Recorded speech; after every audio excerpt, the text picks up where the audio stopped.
مدینہ پاک کے مضافات میں ایک اماں جی رہتی تھی، آگے پیچھے کوئی نہیں تھا۔ حضرت صدیق اکبر رضی اللہ تعالیٰ عنہ نے بغیر کوئی تعلق، کوئی رشتہ ہونے کے باوجود اس اماں کی خدمت کی ڈیوٹی خود پہ لے رکھی تھی۔ روز اس کے گھر تشریف لے جاتے، کوئی رشتہ نہیں، جھاڑو دیتے، پانی بھر کے لاتے، سالن بناتے، روٹی پکاتے، اماں جی کو کھلا کے واپس آ جاتے۔ جب کہیں تشریف لے جاتے نا تو کسی کی ڈیوٹی لگاتے۔ آپ فرماتے ہیں کسی کی ڈیوٹی لگا رہے تھے، میں نے دیکھ لیا، آپ تو تشریف لے گئے، میں نے جا کے اس بندے سے کہا تو نہیں جانا، آج میں جانا ہے۔ اور ارادہ یہ تھا کہ جا کے اس انداز سے خدمت کرنی ہے کہ اماں جی بھی خوش ہو کے کہیں کہ خدمت تو آج ہی ہوئی ہے۔ فرماتے مقررہ وقت پہ چلا گیا، آہستہ آواز میں السلام علیکم کہا تک کہ ابھی پتہ نہ چلے کہ حضرت ابوبکر نہیں آئے۔ فرماتے ہیں جا کے جھاڑو دیا، پانی بھر کے لایا، ٹھیک ہے جی، آٹا گوندا، سالن بنایا، روٹی پکائی، سالن برتن میں رکھا، روٹی رکھی، جا کے اماں کے پاس بیٹھ گیا، ایک روٹی کا نوالا توڑا، سالن میں ڈبویا، اماں جی کے ہونٹوں سے لگایا، نوالے کا ہونٹوں سے لگنا تھا، اماں جی بول پڑے آج حضرت ابوبکر نہیں آئے۔ فرماتے میں نے کہا اماں کے لیے تو مشہور ہے کہ اس کو نظر نہیں آتا، اس کو تو نظر آتا ہے، کیونکہ اگر اس کو نظر نہیں آتا تو پھر اس کو کیسے پتا حضرت ابوبکر نہیں آئے رضی اللہ تعالیٰ۔ آپ فرماتے ہیں میں نے اماں سے سوال کیا، اماں تجھے تو نظر آتا ہے؟ آگے سے کہتی آنے والے اللہ کی عزت و عظمت کی قسم مجھے نظر نہیں آتا۔ آپ فرماتے میں نے پوچھا پھر کس طرح پتہ چل گیا ابوبکر نہیں آئے؟ تو اس نے منہ کھول کے دکھایا تو اس کے منہ میں دانت ہی کوئی نہیں تھا۔ وہ کہتی آنے والے پتہ اس طرح چلا کیونکہ منہ میں دانت نہیں، وہ نوالا چبا نہیں سکتی۔ جب حضرت ابوبکر آتے ہیں پہلے وہ نوالا اپنے منہ میں ڈال کے اس کو چباتے ہیں، اس کو نرم کرتے ہیں، جب وہ نرم ہو جاتا ہے پھر اس کو میرے منہ میں رکھتے ہیں، میں نگل جاتی ہوں۔ آج جب سخت نوالا ہونٹوں سے لگانا میں سمجھ گئی ہو نہ ہو آج حضرت ابوبکر نہیں آئے ہیں، کہاں ہے وہ انداز؟ کسے مائی دے تے سی پا بیٹھے جنہیں جمعے اسی ادھے نہیں پاندے ہیں، مائی دے ہی کسے دے کی پانا جنہیں جمعے اسی کدی ادھے نہیں، انہوں چاری غریب نہیں جنہیں محنت کر کے مزدوری کر کے سامنے جوان کی، ہمارے پاس تو اس کے لیے ٹائم نہیں۔ اسپیشل ہماری جو یوتھ ہے سارا دن حضرت سے باہر کھڑو رہے گے، ابا جی کے لیے آدھا گھنٹہ نہیں بیٹھ گئے، سارا دن حضرت سے باہر بیٹھے رہیں گے، اماں جی کو 5 منٹ نہیں بیٹھ گئے کہ پوچھ کے کدی بہ کے پوچھ ہی لینا اماں جی کی کیتا سارا دن۔ اچھا یار جی کو ہویا نہ تو ذرا اپنی زیارت ضرور کروائی۔ آپ کو پتہ جب ابو جی جایا کرتے تھے کام پہ تو پوچھ کے جایا کرتے تھے پتر کی لے کے آؤں، جیسے کوئی بیٹھا ذرا من اٹھ کے اپنی زیارت کرائی ہو، جنہیں کدی جانے ہوں ابو جی نے پوچھا کہ ابو جی میں تھوڑے دیا دیا کی لے کے آؤں، مائی کرائے گئی نا دور، جنہیں جمعے پتر کدی اسی انہوں نے پوچھے۔ ہم اتنے بے حس ہو چکے ہیں، ہمارے دل دن بدن پتھر ہوتے جا رہے ہیں، جنہیں جمعے آگے جو جاتے ہوئے پوچھ کے لے کے جاتا تھا بیٹا کیا لے کے آؤں اپنے بیٹے کی، لیکن بیٹے کا وقت آیا اس نے کبھی پوچھے نہیں، ابا جی کی لے کے آؤں، اتنے بے حس ہو گئے۔ اور وہ ہائے ہائے ہائے، پھر اسی لیے تو ایک بار رو کے کہتا ہے تھے تو آبا وہ تمہارے اور نہ تے تسی ہونا دے لیندے۔ آج حضرت جی مسئلہ ہے حضرت ابوبکر اور علی پہ حضرت جی گولیاں چلنے کو تیار ہے، لیکن حضرت ابوبکر اور حضرت علی کے راستے پہ چلنے کو کوئی نہیں تیار ہے۔ ہاں جی تھے تو آبا وہ تمہارے ہی۔ چلیں حوالے بیت کے در پاک پہ بھی چلتے ہیں۔ حضرت سیدنا امام زین العابدین رضی اللہ عنہ، اسپیشل پتر جتنے نوجوان ہو، پتر غصہ کرنا کوئی پہلوانی نہیں، بے وقوف لوگوں کا کام ہے، اصل پہلوانی ہے غصے کو دبا لینا، میں آپ کو سچ کہہ رہا ہوں۔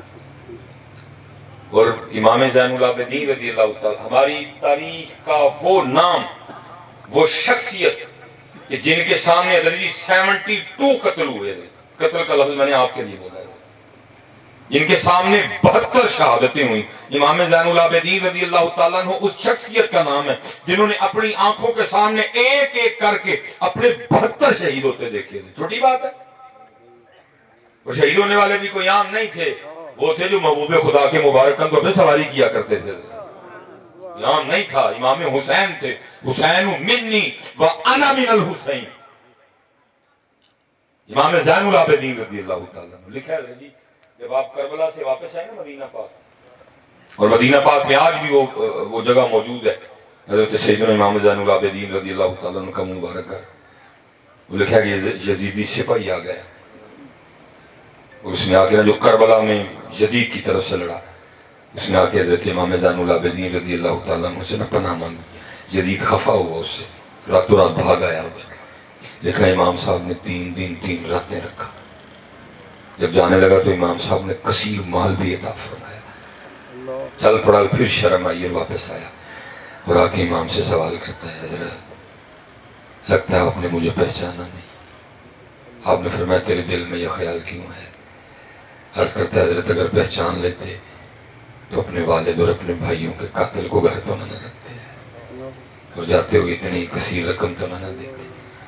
اسپیشل نوجوانوں کے لیے میں گفتگو سمیٹوں گا، ٹائم بڑا ہو چکا ہے، صبح جمعہ بھی ہے۔ کمال جملہ ارشاد فرمایا، آپ نے فرمایا جب تو نے میرے بابا حضرت سیدنا امام حسین رضی اللہ تعالیٰ عنہ پہ تلوار کا پہلا وار کیا تھا، میں تب سے تجھے پہچانتا ہوں، فرق صرف اتنا ہے وہ تیرا کردار تھا، یہ میرا کردار ہے، سب کچھ ہے پتر، سبیل ہے، لنگر ہے، کھیر ہے، کنڈے ہیں، سب کچھ ہے، میں کوئی مخالفت نہیں کر رہا ان کی، لیکن کردار کوئی نہیں ہے۔ چلے میں پھر آپ سے ایک سوال کرنے لگا، آپ کو ادھر نزدیک کون سا بڑا بازار لگتا ہے؟ کنگن پور کا اپنا بازار صحیح بڑا ہے؟ چلے میں آپ سے سوال کرنے لگا، اب یہ تقریباً محرم آ بھی جانا، شوال ذیقعدہ ذوالحجہ محرم ہے، ٹھیک ہے، ایک سب پڑھا جائے گا، پڑھا کوئی حضرت جی ایسا خطیب ہوگا ہی نہیں جو اپنی تقریر میں یہ شعر نہیں پڑھے گا، محرم میں پڑھا ہی پڑھا جائے گا، کیا قتل حسین نسل میں مر گئے یزید ہے، قتل حسین نسل میں مر گئے یزید ہے، اسلام زندہ ہوتا ہے ہر کربلا کے بعد۔ ٹھیک ہو گیا جی، میں پھر دوبارہ شعر پڑھنے لگا ہوں، ذرا آپ نے ہوش میں سننا ہے، قتل حسین نسل میں مر گئے یزید ہے، اسلام زندہ ہوتا ہے ہر کربلا کے بعد۔ اب سچ بتانا ہے، آپ کو کبھی کنگن پور کے بازار میں اسلام نظر آیا؟ آپ نے کبھی لاہور اسلام دیکھا ہو؟ کسی یونیورسٹی میں اسلام نظر آیا ہو؟ کسی شادی میں اسلام دیکھا ہو؟ اپنے محلے میں اسلام دیکھا ہو؟ پھر سوال یہ ہے کہ وہ اسلام جس کے لیے امام حسین رضی اللہ تعالیٰ عنہ نے اتنی بڑی قربانی پیش کی، وہ آخر گیا کدھر ہے؟ کدھر گیا وہ اسلام؟ پتر ایک دیگ پکا کے دی گل نہ مکاؤ 10 مرے، یہ گل دیگ نہ مک جاندی تھی، پھر امام حسین کربلا میں کیوں آئے؟ آپ بھی اپنے نانا جان کے مزار مبارک پہ محفل کر لیا کرتے، اس سے اچھی تو جگہ ہی کوئی نہیں محفل کرنے کے، لیکن میاں صاحب پھر بولے سیکھاں اتے مکھن پکانا ڈاڈا اوکھا کام ہے، سوکھا کام ہے نا دیگ پکا کے گل مکا لینا، نالے نفس بھی موٹا آیا، سبیل آ کے گل مکا لینا سوکھ ہے نا، سارے پنڈوں نالے پتہ لگا سبیل لگی۔ سیکھاں تے مکھن پکانا ڈاڈا اوکھا کمے، بچے دے کے دین بچانا سخی حسین دا کمے۔ بیٹا آج پھر آپ کے پاکستان کو آپ کی ضرورت ہے، آج پھر دین کو آپ کی ضرورت ہے، اٹھو یار، اے گلوں نہ لاؤ ہے، نہیں اٹھو بیٹا، جتنے نوجوان بیٹھے ہیں میں آپ کو دعوت دوں گا، اٹھو بیٹا، 5 وقت کی ہماری مسجدیں خالی ہیں۔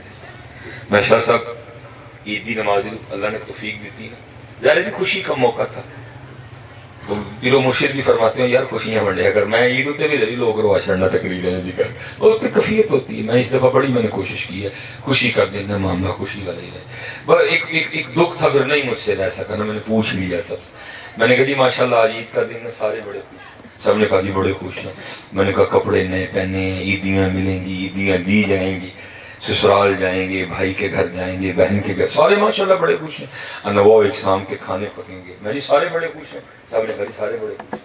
آپ کو پتہ ہے آج کو دکھی بھی ہے، آپ بتا سکتے ہیں کون ہے؟ وہ نہیں پہنچ سکے، میں نے کہا جی نہیں. انہوں نے کہا میں پھر میں بتاؤں آج دکھی کون ہے. میں کہ آج یہ مسجد بڑی دکھی ہے کیونکہ یہ ویران ہو گئی ہے. ہاں جی جیسے ہی وہ 30ویں روزے پہ مغرب کی اذان ہوئی بدل گیا سارا کچھ. ہی جو شام میں پھر وہ 4 بندے تھے شاید وہ دکھی تھی. اور کس بات پہ؟ 1 مہینہ تو بڑی آباد رہی، اب 11 ماہ کے لیے میں پھر غیر آباد ہو گئی. وہ جو مسجد کی الماریوں میں قرآن پاک پڑھے تھے وہ دکھی تھے کیونکہ پورے 11 ماہ ان کو کوئی نہیں کھولے گا. پھر کوئی رمضان آئے گا تو شاید کو کھول. اس دن وہ قرآن، اس دن وہ مسجد کی صفیں لوگ اب ان پہ کوئی سجدہ نہیں کرے گا.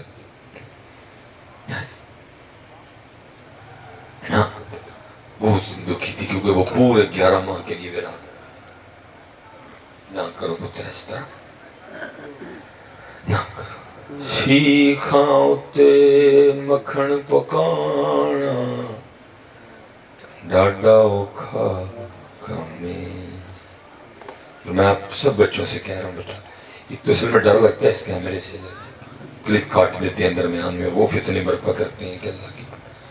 میں پھر کہوں میں کوئی بیٹا 10 محرم کی دیگوں کی سبیل کی کھیر کی ہم خود پکانے والے ہیں، اللہ کا شکر ہے. میں مخالفت، لیکن پتر میں سب بچوں سے کہہ رہا ہوں محرم آنے والا پتر جی، کاکا جی، امام حسین رضی اللہ تعالیٰ عنہ کو وہ سبیل نہیں چاہیے جس میں نماز فجر ہی نہ ہو. امام صاحب کو بیٹا وہ کھیر نہیں پسند جس میں زور نہ ہو. امام صاحب کو وہ بریانی نہیں پسند جو 10 محرم کے ان کے نام کی تو پکے لیکن اس میں عصر مغرب اور عشاء نہ ہو. کیونکہ امام صاحب نے قربانی عصر مغرب عشاء زور اور فجر کے لیے دی تھی، قرآن کے لیے دی تھی. آج ہم چھوڑ چکے ہیں قرآن. نہیں جی، جہاں سے بات شروع کی تھی، جدھر سے بات ہم نے شروع کی تھی، میں ادھر ہی بات لا کے ختم کرنے لگا ہوں. وقت گزر رہا ہے، وقت آؤ اپنی نماز پوری کریں. آؤ وہ قرآن حضرت جنہوں الماری سے رکھ کے بھول گئے تھے اور چلے ہو کم از کم تھوڑی چاڑ چڑی پڑھ کے. وہ مسلح جو گھروں میں پڑے ہیں ان کو کھولو یار، کھولو ان کو. اور آپ کو پتہ ہے وہ مسلح روز اللہ کے حضور ہمارے لیے یا اللہ کیسا کارے کوئی پڑھتا ہی نہیں. وہ تسبیحیں جو ہمارے گھروں میں پڑھی ہیں روز اللہ کی بارگاہ میں یا اللہ کوئی پڑھتا ہی نہیں. وہ قرآن جو ہماری الماریوں میں پڑھے ہیں وہ روز اللہ کی بارگاہ میں یا اللہ کوئی پڑھتا ہی نہیں. اور میں اسپیشلی نوجوانوں سے دکھ پتہ کس بات کا؟ دکھ اس بات کا بیٹا تم نے اس کو تو نہیں چھوڑا، تم نے قرآن چھوڑ دیا. میں کسی کو نہیں کہوں گا جی ہاتھ اٹھا کے مجھے جواب دو، دل میں جواب دے دینا. جواب سب کو آتا ہے. پورے 12 بج گئے ہیں، 5 منٹ رہ گئے، دن ختم ہو گیا آج کا. 12 بجے کے بعد اب یہ جمعہ شروع ہو گیا. انگلش والے سے اسلامی والے سے تو مغرب کے بعد ہی شروع ہو چکا تھا. سچ بتاؤ جی، سارا ذرا اپنے اپنے ذہن پہ زور ڈالو. آج کتنی بار فیس بک کھول کے چیک کی ہے؟ سب کو اپنا اپنا جواب آتا ہے. آج کتنی بار واٹس ایپ چیک کیا؟ جو سٹیٹس لگایا تھا کتنی بار کھول کے دیکھا بھلا کس کس نے میرا سٹیٹس چیک کیا؟ آج کتنی بار انسٹاگرام کھولا؟ بس ایک بات کا جواب دو، ساتھ ہی بات ختم کرنے لگا. آج قرآن کی نیواری کھولے. کیا مل گیا تمہیں فیس بک میں جو تمہیں قرآن میں نہیں ملا ہے؟ کیا مل گیا تمہیں انسٹاگرام میں جو تمہیں قرآن میں نہیں مل رہا؟ اللہ کسی نے کمال پنجابی میں کہا، اے قرآن نورانی شیشہ تے حق دا راہ وکھاوے. اے قرآن نورانی شیشہ تے حق دا راہ وکھاوے، جو اس نو پڑھ کے عمل کماوے سدھا جنت جاوے. اقبال نے وجہ بتا دی ہماری ذلت و خاری کی. کہتے وہ معزز تھے زمانے میں مسلمان ہو کر، ہم خار ہوئے تارک قرآن ہو کر. نہ چھڑو قرآن. کھولو میرے بچیوں، آؤ کھولیے میرے بیٹے. اپنے والدین کی خدمت کرو، اچھا بنو اللہ اور اللہ کے رسول کی، اچھا بیٹا بنو. اچھا پاکستان کو بڑی ضرورت ہے اچھوں کی. اچھے نہیں ملتے، نایاب ہوتے جا رہے ہیں. اچھے میرے جیسے بڑے اچھے نایاب ہوتے جا رہے ہیں. پھر انشاءاللہ اللہ کوئی موقع لائے، کوئی بنائے، انشاءاللہ پھر یہاں سے بات شروع کریں گے. آپ اپنے سلسلے کو جاری و ساری رکھیں جیسے بھی ہے آپ کے مطابق، کیونکہ ہم نے بڑا طویل سفر کرنا ہے. صبح جمعہ بھی ہے تو انشاءاللہ جتنے کاکے بیٹھے ہیں نماز پڑھیں گے نا سارے؟ کچھ بھی نہیں ہوئے گا، ٹوٹ جاؤں میں سے، کچھ بھی نہیں انشاءاللہ۔ آپ قرآن کھولیں گے نا انشاءاللہ؟ اللہ خیر کرے۔ وَمَا عَلَيْنَا إِلَّا الْبَلَاغُ الْمُبِينُ۔